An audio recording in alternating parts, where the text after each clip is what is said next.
വളരെ കുറഞ്ഞ കാലം കൊണ്ട് സിനിമാ ലോകത്ത് തന്റേതായ ഒരു സ്ഥാനം കണ്ടെത്തിയ അനുശ്രീ ചെറുതും വലുതുമായ അനേകം കഥാപാത്രങ്ങളെ അവതരിപ്പിച്ചു കഴിഞ്ഞു.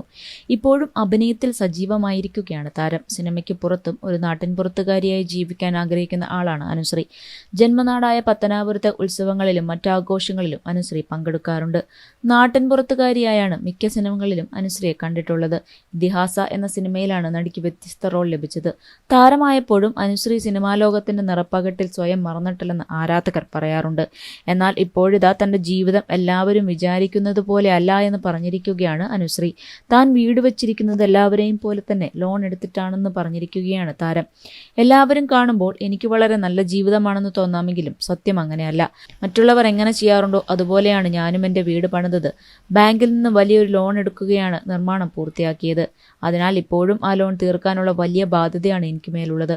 പലരും എൻ്റെ സ്ഥിതി മനസ്സിലാക്കാതെ എല്ലാം എളുപ്പത്തിലായെന്ന് കരുതി പലവിധ കളിയാക്കുകളും ട്രോളുകളും നടത്തുന്നു. എല്ലാവരും വിചാരിക്കുന്നത് പോലെ അല്ല എൻ്റെ ജീവിതം. എല്ലാവരും ചെയ്യുന്നത് പോലെ ലോൺ എടുത്തിട്ടാണ് എൻ്റെ വീട് പണിയും പൂർത്തിയാക്കിയത്. നിങ്ങളൊക്കെ വിചാരിക്കുന്നതിലും അപ്പുറമാണ്. 2 കിഡ്നിയുണ്ട്. ഒരു കിഡ്നി മതിയല്ലോ എന്ന് കഴിഞ്ഞ കുറച്ച് ദിവസം കൂടി പറഞ്ഞതാണ്. മുഴുവൻ ലോണിനുമേലുള്ള കളിയാണെന്നും അനുശ്രീ പറയുന്നു.